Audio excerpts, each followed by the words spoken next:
Thank you again for coming to the talk today. And I think, maybe if you talk to some of your friends before you decide to come to a talk on constipation, they may have looked at you and wondered why you'd spend the evening talking about such a thing.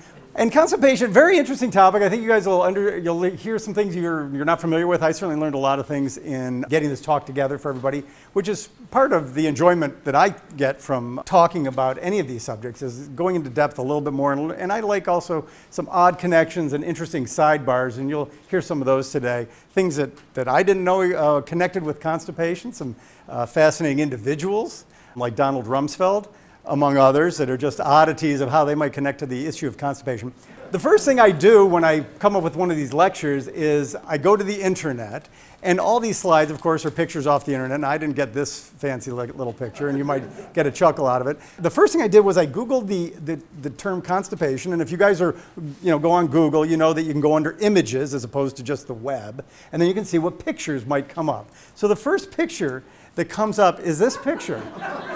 I found it bizarre. I don't understand it. I don't understand why all the dots, all the periods between, it makes no sense to anything. And of course, McCain, I don't remember ever seeing this picture. I don't know, it's rather humorous. I'll show you a few others that came up during this survey of images for constipation. Some of them were sort of funny. This one was really cute.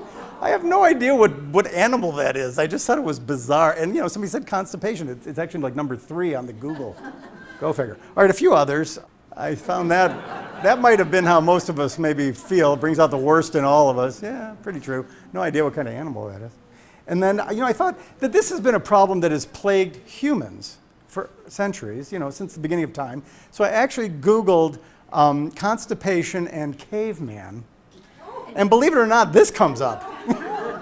Bizarre. Give you some perspective. I don't know what it means. He's sitting on a rock and he's a skeleton.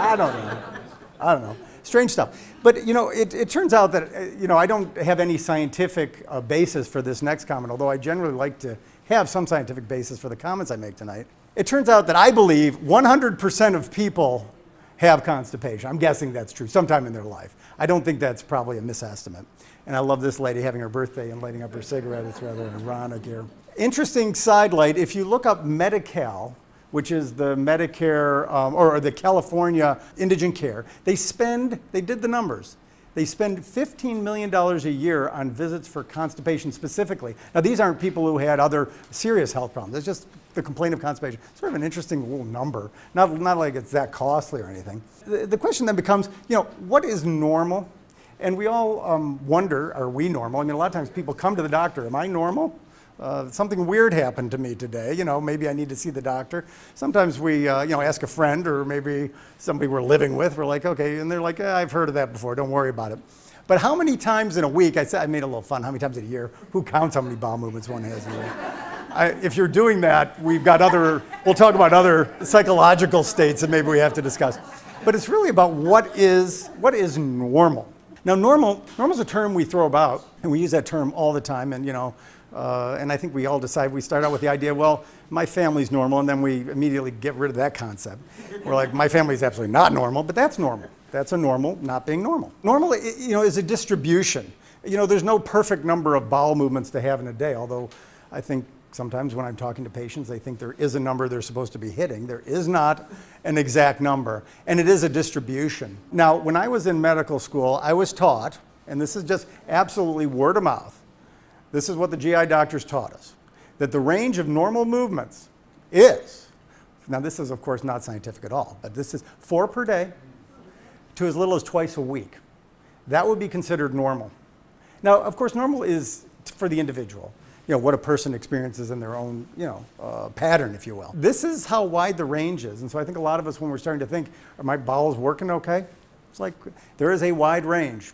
People ask me this all the time. It's like, there's a very wide range. You're probably normal if it's not almost like to a crazy level, to be honest with you. But they have studied this, okay? And they actually did a study of 1,100 young adults. And this is what they reported. It was very interesting. These are young people in their 20s, okay? They just said, healthy young people, come and talk to us, tell us about your bowel habits. Or I don't even know that they said that when they recruited them. 86% of the bowel movements were normal among these people. So that means even among young people, about 14% of their movements they thought weren't right. whatever that means, okay? I'm not saying anything specific about that. 3% of the people, and these are healthy, normal young adults, not with diseases or any health issues, had more than 25% of their bowel movements, 3% had more than 25% of their bowel movements they would describe as diarrhea, 8% with constipation more than 25% of that, and this is 20-year-olds, okay? Now this is bizarre facts, but these are absolutely what this study found. Whites reported more bowel movements than non-whites. Makes no sense, but this is what was reported. And part of this gets in, and men reported more bowel movements than women. It does get into this sort of very subjective sense of what we observe. And we've talked about this before in some of the other talks about how, you know, our observations of our own experiences may seem to us to be eminently perfect, but they're probably not so perfect. They can be very inaccurate. All right, so we're going to get scientific a little bit about this topic.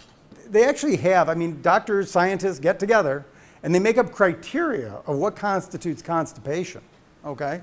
And this is, believe it or not, they had 2 versions before this that, you know, had gone on a few decades ahead. Can you imagine?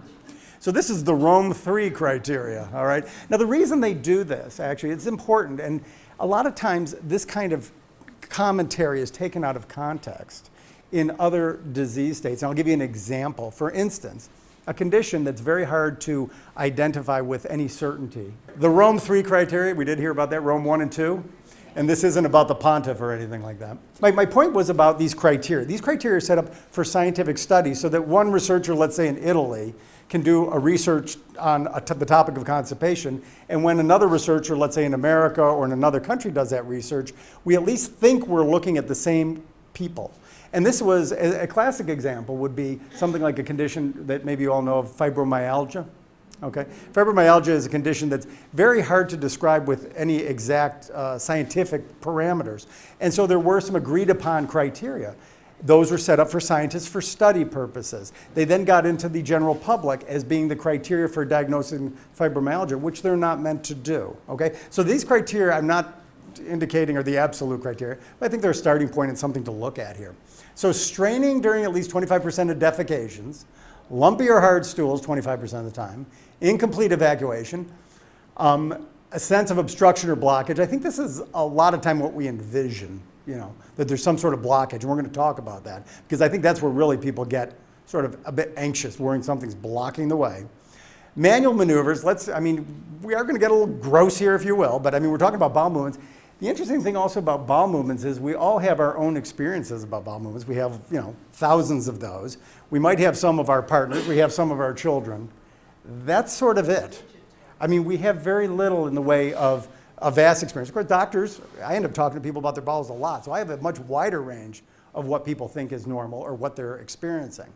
Fewer than 3 defecations per week, loose stools rarely present, and no irritable bowel syndrome. And that's a whole nother topic that we're going to sort of avoid. This discussion is not about irritable bowel. It's specifically about constipation. One of the questions is, what are we trying to achieve, you know, when we're trying to have a bowel movement? And the answer is, we're digesting our food, and we're trying to move it on through to the end and evacuate, okay?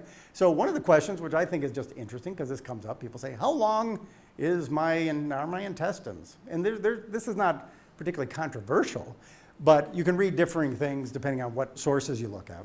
So we're going to talk about the anatomy of the GI tract. Okay, we start with the English version of esophagus, the O, stomach, duodenum. This is the beginning of the small intestine. Okay, this here is all the small intestine. The colon or large intestine, what we call the transverse colon, the descending colon. This was the ascending colon. We have the sigmoid colon, the rectum, and anus, which is very specific, just the last little bit. So the question is, how long is this? So the small intestine is essentially 20 to 25 feet long, okay? Now, the purpose of the small intestine, which begins right at the end of the stomach, is to absorb nutrients. That's its primary purpose, 20 to 25 feet in length. And we'll talk a little bit about why it needs such length to do it, but it has to do with surface area. You need a lot of surface area to break down all these food products and absorb them adequately. The next is the colon, which is about 5 feet long. And I will tell you, in a autopsy specimen, the colon and the small intestine get larger and longer, to be honest with you, because the musculature is relaxed. All right, so that's 5 feet. So the total there, well, we got 20 plus 5 or 25 plus 5. We got 25 to 30 feet. So that's how far we're trying to move things along.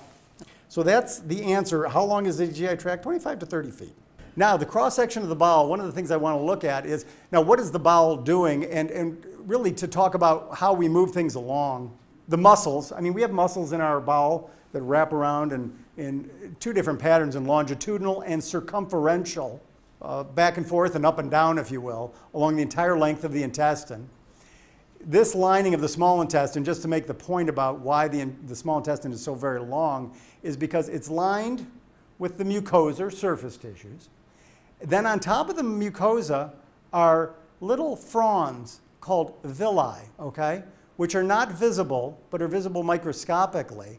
And then notice this, just for interest's sake, on top of every one of these cells, once again, is microvilli. Sort of interesting. So not only do you have a long tube that has lots of surface area that's then covered with all these dimples, but the dimples got dimples, so that everything gets absorbed. Right? So it's sort of amazing. The surface area is enormous in the small intestine. But we're looking at these muscle layers because this is what is going to propel the food through the intestine.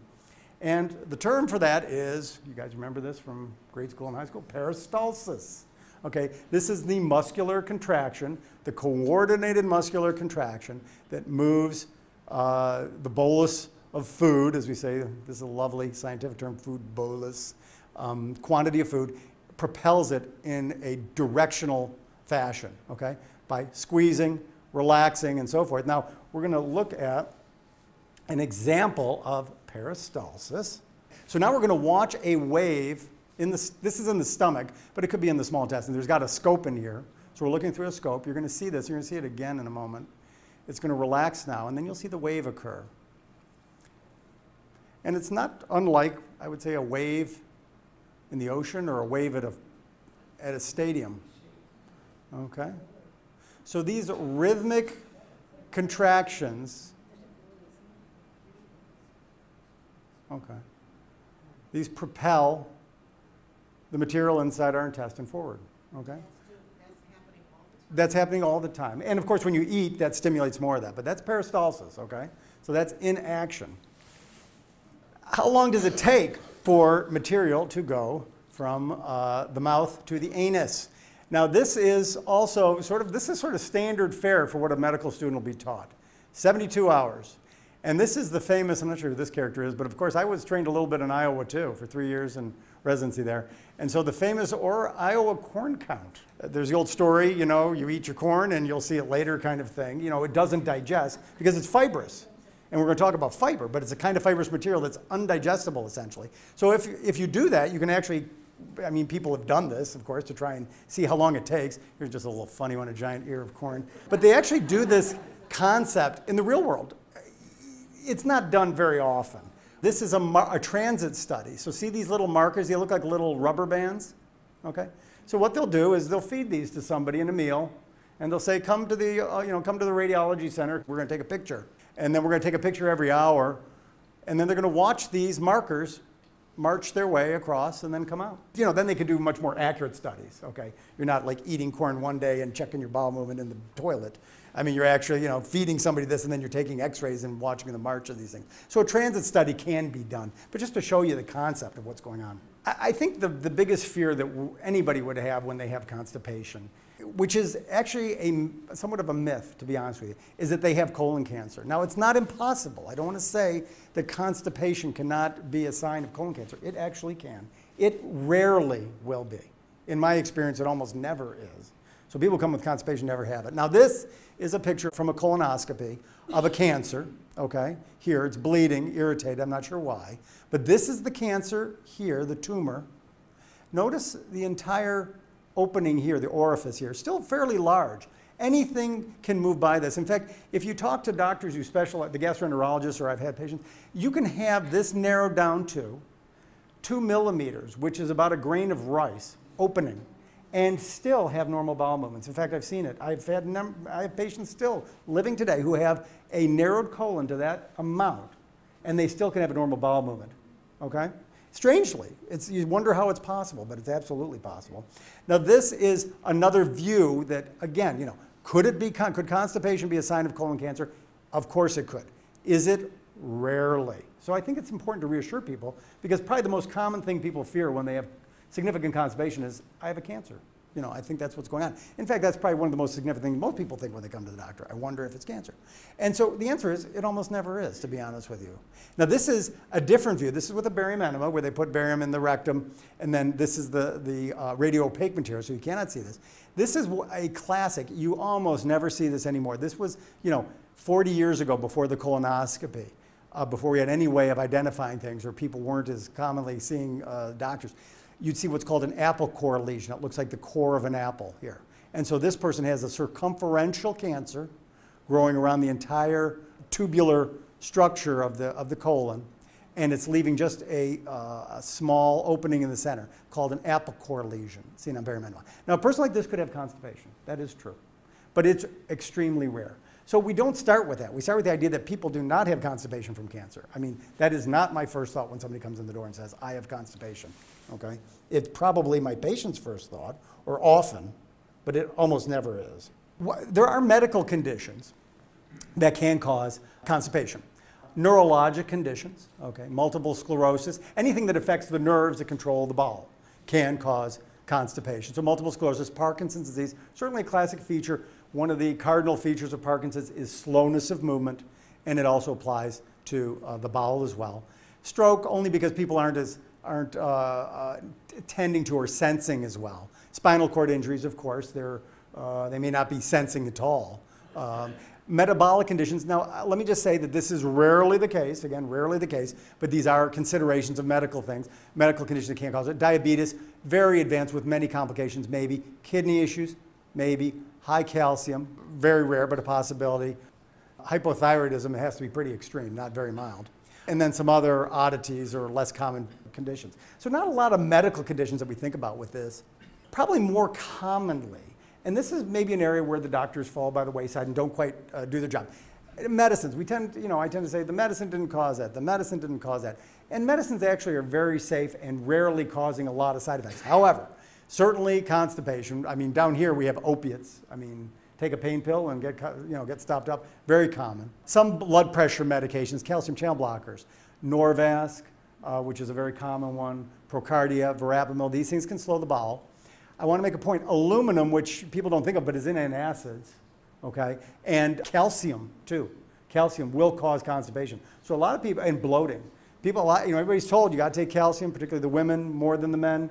Absolutely, probably one of the major causes of bothering people's bowels are calcium. Iron supplements, people know this. And then medications, antihistamines, I wouldn't say that so often. Antidepressants certainly can. Antipsychotics, these are medicines that you don't see in use all that much. Does anybody remember this fellow? Can anybody name this person based on this photo? If you can, you win all the prizes, because this is tough. Okay, now let's see if you can name him when I show you this. I don't know if this came from my childhood, but does anybody know this guy? Do you remember this guy? Yule Gibbons. Now, Yule Gibbons, curious guy. He wrote a book that was famous called In Search of the Wild Asparagus. Okay, he was one of the first people to be interested in organic and natural foods. Okay, and that's why he got this gig for the grape nuts commercials. Okay, back in the 70s, where he made the point. He said many parts of the pine cone are edible. Johnny Carson used to just have a field day with this. But the point is, almost anything is edible. Okay, it's not digestible. Okay, but it's edible. And we're going to talk about somebody who's got more going on with edible than Yule. But Yule Gibbons, the other thing that I thought was sort of curious when I read about Yule Gibbons' life, which of course came up in the research, is that, like one of my heroes, these three men died of the same disease, actually. They all died of, which was common in the 70s. Both these men died in their 70s, 1970s that is, aneurysm. All three of these, including Freud. So just sort of weird. Great men. I don't know about Yule, but these two. Speaking of anything's edible, this fellow, I don't know unless you're watching some odd shows about odd people, Michael Lotito. He's a Frenchman, eats metal, glass, rubber, has eaten, and this is absolutely known fact, airplane, bicycle, shopping cart, I mean piece by piece, of course. He's eaten this thing, okay? Lived until 57, so he didn't die young. Of course, he didn't digest any of it. It all came out. But the point is, you can eat anything. And this is what we're getting at with fiber, because when we're talking about fiber, we're really talking about something that's not really digestible, okay? So here is an example. These are the three main ingredients that are in the food when we eat something. We eat it because it's digestible. I don't know if anybody remembers the movie The Good Earth with Pearl Buck. Does anyone remember that movie? There's a famous scene where they're eating mud because they're so starving. You can eat mud. It will provide no nutrition. You will not digest it. You can eat an airplane, same thing. But these are the three items that we digest, okay? Here's carbohydrates, proteins, and fats, okay? And I just want to make a point, because this is going to come up in some of the other aspects of our discussion here, that carbohydrates, here's glucose, here's sucrose, which is a combination of glucose and fructose, and here's something called a complex carbohydrate. So you see, this is just a bunch of these together, okay? All right, same now here. So the digestion occurs in the body. The body wants to absorb this, so it breaks this apart. It cleaves this sucrose or sugar molecule apart. It takes this starch and it breaks it. It has special enzymes that allow it to break it, and then each individual piece is absorbed, and thus you take your food and you digest it, okay? Here too is the protein, okay? Protein is a combination of simple chemicals called amino acids, okay? Amino acids. Valine, leucine, tyrosine. There are 26 amino acids, okay, that form in different combinations, just like the alphabet, to make proteins, okay? And so your body takes this long thing called a protein, and it slices it here. It slices it there. It slices it there in the digestive tract, and then it absorbs it. That's how you digest. Same thing here with fat. It cleaves these. It has special enzymes and ability to do that. But the one thing it can't do that to fiber, okay? The body cannot digest fiber. That's what fiber is. It's undigestible organic materials, okay? So now here is starch, and here is cellulose. Okay, starch is something you can eat. That's like potatoes or spaghetti. This is wood pulp, okay? To be honest with you, I couldn't find an exact copy that looked the same, but these structurally are identical, except for one thing, and I won't get into the chemistry too much. This bond here, okay, is slightly different than this bond here, slightly. The body cannot break that bond. That bond will go through undigested. So if you eat wood, it will not digest. If you eat a starch, your body will break it apart and digest it, okay? So that's what we're talking about when we're talking about fiber, okay? So fiber is probably the #1 natural source of laxative. Our goal, supposedly, is to eat 25 to 30 grams of fiber a day. And just to remember, I like to put it in context because it's so important when I say 50 grams. You're like, 50 grams? I have no idea. Is 50 grams a big bushel? Is it a tiny little thing? I have no idea what a gram is, okay? So a pound is 454 grams. A pound is 16 ounces. There are about 28 grams in an ounce. So, all right, so we need to have approximately an ounce of fiber every day, okay? Now, most of us are doing half of that, okay, in our diet. We're not eating enough fiber. And fiber is good for us. It's good in a lot of ways. But it's undigestible organic material. Now let's look at, here's a dietary fiber table in different servings. So you can see now why people rail against certain foods. People like polished rice, okay? People, you know, whatever polished is. I mean, it's been well trained and so forth, it's polished. No, but as opposed to people saying, well, yeah, everybody loves to say, eat the brown rice, don't eat the polished rice or whatever, the white rice. And that's because there's a lot more fiber here. Way more. There's 4 times more fiber. All right, look at all these things that, you know, are these staples in American diet. Unfortunately, not great here in the fiber category. Spaghetti, just about none. Regular white rice, nothing. Macaroni, not much. Now you get up to here, there's much more substantial amounts. Bran, look, wheat bran, it's got a lot. That's almost half your daily. Rolled wheats, whatever those are, I've never eaten them. Anybody ever eat a rolled wheat? Rolling them on the floor? All right, almonds. Okay, look at this. Interestingly, peanuts did pretty good. I was sort of impressed by that. I mean, I was sort of surprised at the different amounts of fiber. Let's look at some other things. Because vegetables aren't going to have much, obviously. Baked beans. Now, that has other gastrointestinal consequences. And what that is, just since we're talking about that, why do baked beans cause gas? It's very simple. We understand this. Okay, you guys understand this. Basically, baked beans have certain carbohydrates that the body doesn't break down. It doesn't cleave them like we showed. Then they pass on into the small intestine where the bacteria that live there, they can cleave them. They can break them apart, and they digest them, and they create gas. That's why beans cause gas. Undigestible carbohydrate that the bacteria can digest. Okay. Now look at this. So baked beans, gosh, they have a lot of fiber in them, surprisingly. Bran muffin, you know, people make fun of the bran muffin. I do. But look at it, a lot going on. Now we're going to get to a little more substantial here. Fresh fruits have some, certainly. Now here, notice the happy prune, which of course is probably one of the staples of the constipated person's diet. This is why it's so good for you. It has way more fiber than anything else. Same thing with dates, actually. So interesting just to see the different amount of fiber in these products. Now, this is what you would have to eat to ingest that 25 to 30 grams that we talked about. Sort of surprising. Okay, 22 prunes. That's probably doable. Okay, maybe not. Maybe it isn't doable. I've never tried it. Does anybody know the most prunes they've ever eaten? Can anybody relate how many prunes they've eaten in a sitting? 2 ounces of wheat bran, that sounds doable.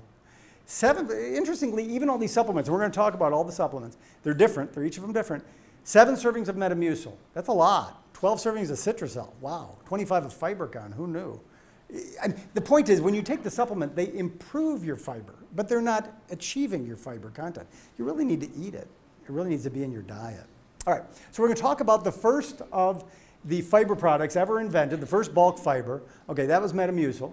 Okay. And everybody's familiar with this. This thing's been around forever, been around since the 1920s. It was the #1 selling laxative in 1934, as it turns out. It's made from psyllium husk, and now there's a connection of psyllium husk to our lives here in Phoenix, Arizona for a reason. Psyllium is a grass grown in India. 85% of all psyllium still comes from India. They tried to grow it in Phoenix, Arizona. They thought they would move all the psyllium production and growth here to Phoenix, Arizona because the weather in Phoenix is very similar to the weather in the areas of India where psyllium grows. However, the weather here wasn't conducive because hail and other, I guess, harsh storms and winds destroyed this grass crop. It's fairly fragile. So as a result, India still is the major producer of psyllium husk. Okay? Now, of note, the drug company that invented and made its mint on this product, Metamucil, was Searle, G.D. Searle, out of Chicago. This man ran the company for 8 years, sold it to Monsanto, who then sold it to Procter & Gamble. And unbeknownst to everybody in this room, except for Elena and Nan, Metamucil is, all the Metamucil, I believe, in the world is made in Phoenix, Arizona. Yeah, at a very high-tech plant in West Phoenix. There it is Googled. I Googled the plant right there. It's very unpretentious, but that's where all the Metamucil in the world is made. And the reason it's here is because Procter & Gamble brought all of their equipment here because they were going to process a psyllium that was going to be grown in Phoenix. And yet they didn't grow it in Phoenix, but they left the manufacturing plant here. So let's talk about the next fiber that's probably the other one that probably the other big brand is Citrusel. Now Citrusel is not psyllium husk, which is an undigestible carbohydrate. It's methylcellulose, which is essentially wood pulp. Processed somehow. I'm not sure exactly how it is. This is what it looks like. Remember, it looks like those carbohydrate chains we looked at before. Believe it or not, weirdly, the primary constituent part of KY jelly is this material, the same material. I don't understand how that's true. It is absolutely the truth that Citrusel is the same thing as KY jelly. And KY jelly is not Kentucky jelly, as somebody told me. In fact, the name KY jelly comes invented in 1904, and nobody knows why it's called KY jelly, apparently. There's no answer to the question, why is it called KY jelly? Because a lot of people ask me, why is it called KY jelly? I don't know, and nobody apparently knows. Okay, but it's not Kentucky jelly. All right, Citrusel. Fibercon is calcium polycarbofilm, okay, which doesn't sound particularly pleasant. Now, look, I recommend this product to people. I do tell people, well, you can get Citrusel, you can get Metamucil, you can get Fibercon or Benefiber.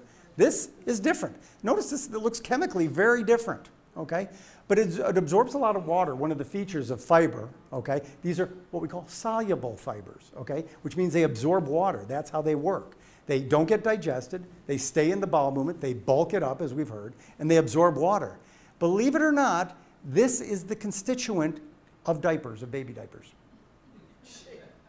This is because it has such high absorption rate for water. This is Fibercon. It's baby diapers. I can't understand this. I'm not kidding you. Okay, finally, we're talking about Benefiber, which is something you guys have probably heard the term of because you see this in your food all over the place. Guar gum. Guar gum. Now, guar gum comes from the guar bean, of course. Where else would it come from? which I don't know. It's grown in India and Pakistan, again, another one of these things. You know, that's why we sailed, Columbus sailed, you know, to get the guar bean. And again, look at it. It looks just like those others. I mean, it's a carbohydrate, but your body can't break it down. It doesn't have the enzymes, the ability to break these various bonds. And so it'll remain undigested. Now, guar gum's in a lot of foods you eat. It's a preservative. It's a thinning agent. It's in shampoos. It's in a lot of things. It's sort of interesting. Now, we're moving on. Okay, so that was fiber products. They work by being undigestible. They're soluble, so they add water, and they bring in water and make moisture to the bowel movement, which makes it easier to move along through peristalsis. Here is stool softeners. Okay, that's probably the next thing. And these things also add water to the bowel movement: colase, docusate sodium, surfactant. I think there's only one stool softener, and that is docusate sodium, as far as I could find out. Now, curiously, the reason I have this little image down here of the oil rig, the Deepwater Horizon, is that this is a kind of chemical called a surfactant, which means it reduces the tension between, or it allows water to mix with solid materials. Okay, it's a surfactant. And it turns out that this is the same chemical that was thrown on the water among the chemicals used to disperse the oil spill. Stimulant laxatives, these are a totally different group. Talk a little bit about, okay, so these are all the big stimulants that we know of. They all work similarly. Okay, they all work similarly by getting those nerves that line the intestine to work harder and to move things along more, to make that peristalsis action go stronger. Now, the original one was X-Lax, okay? And now X-Lax is still around, of course, but does everybody know that X-Lax has been reformulated to be Senokot? It's essentially Senokot now. It used to be a chemical called phenolphthalein. Phenolphthalein. Phenolphthalein was mostly erroneously thought to cause cancer. There is very meager evidence to this effect. But it was taken off the market, and X-Lax had to reformulate to Senokot, okay, Sena. Castor oil coming from the castor bean. These are all different chemicals, dulcolax, not docusate sodium, bisacodyl. Aloe vera, which I'm not a huge fan of the natural products, to be honest with you, but aloe vera has a similar chemistry and effect. Cascara, also another natural product that people know of, okay. These are all medicines that work by enhancing the nerves that line the intestine, these nerves that are right by the muscle fibers, to enhance their activity and thus enhance peristalsis and move things through. So that's how stimulant laxatives works, very differently. They work through the autonomic nerves, through this nervous system called the Auerbach plexus. Okay, so the nerves control the bowel. Of course, we all know that. You get nervous, your bowels get all funny. You know, you get really anxious. Some people, that's where they feel their anxiety, in their bowel. Okay, so this is what's going on. Now, one of the conditions you can get, which you may have been told you have this, you may have heard this, maybe you had a colonoscopy. I'll bet almost everybody here has had a colonoscopy, almost everybody here.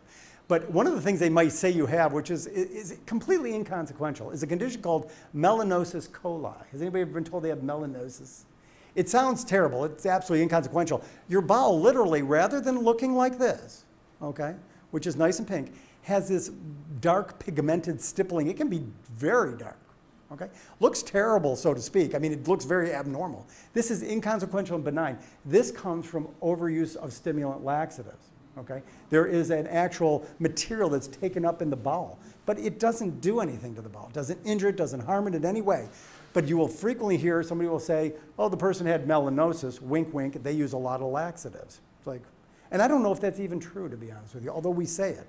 If we see melanosis on a colonoscopy, the presumption is that person uses a lot more cathartics and stimulant laxatives that we give them than they claim.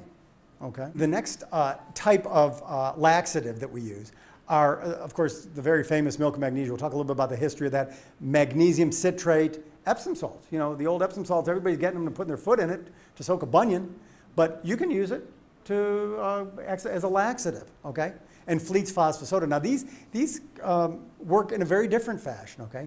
These draw water in, okay, through a process we talked about in the first lecture about, or the first talk about water, okay? Osmosis, which is the passive motion of water from its high concentration to a lower concentration. This would be the chemical, the magnesium hydroxide inside the bowel wall. Water will move towards it, okay? It will move towards it to try and equalize the concentration of water on either side of this membrane, which is the lining of the cells of the bowel. So basically what happens is you take in milk of magnesia. Inside your bowel lumen, or the opening, is a concentrated salt solution of a sort, magnesium salt. And water moves right in because it moves towards that, okay? Because it's passively drawn towards it. And then you move water into your bowel. And then, of course, you overwhelm the amount of water that your bowel can absorb, okay? And you evacuate, okay? So now, milk of magnesia is sort of interesting. I just thought I'd tell you the history of it. The first time it was ever used was in 1824, sorry, or 1829, sorry. Treatment of this fellow, the Marquis of Anglesey. Now, if anybody knows their British history, he was the cavalry leader at Waterloo under Wellington, okay? So the fact that he like basically gave the okay to this, like made it a very popular item in England, okay? It got his doctors knighted. And interestingly, this man was so famous that his leg, which was shot off at this Battle of Waterloo, was actually a tourist attraction for decades in France, to go visit his leg. 1873, though, welcome to America, here we go. Charles Henry Phillips of Stamford, Connecticut, invented milk of magnesia in the blue bottle. And I wonder if anybody here has ever seen it in the original blue bottle. Anybody? Yeah? Okay. I mean, it's still in the blue plastic bottle. But anyway, so milk of magnesia. This is the history of milk of magnesia. It goes back over, it's a 150-year-old laxative. Here's another one, working in the same fashion. It works through the osmosis process that we talked about again. Okay? This one's called lactulose. This is one the doctors will prescribe. Notice it's like a sugar. Okay? It's just a sugar. We can't break it apart. As a result, it gets into the intestine and draws water in. Sorbitol. Now, this is interesting. Sorbitol is a non-absorbed sugar, and you'll see this everywhere in food. In fact, famously, it's in Orbit gum. And notice sorbitol, Orbit. That's where the name comes from, I presume. So it has a non-absorbed sugar, okay? Just as in sugar-free candies, you'll see that. People say, oh, I can eat all of these. I can eat thousands of these sugars. They're not absorbed.